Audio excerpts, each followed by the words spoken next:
Benny the Bit, an original Ulterra story.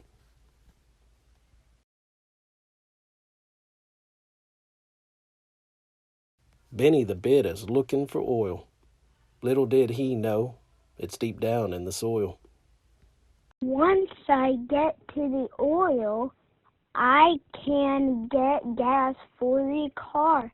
I want to start now so I can dig very far.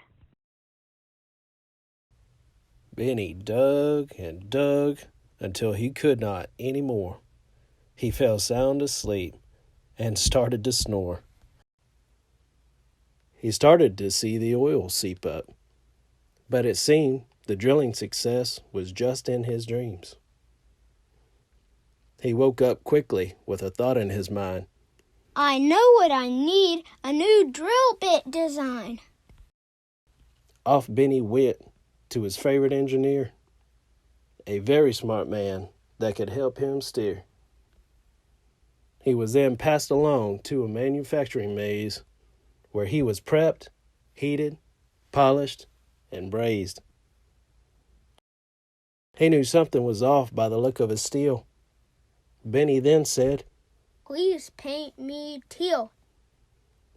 They sprayed him in a hurry, and off he went. Back to his well, but with a faster descent. Benny dug and dug until his dream came true.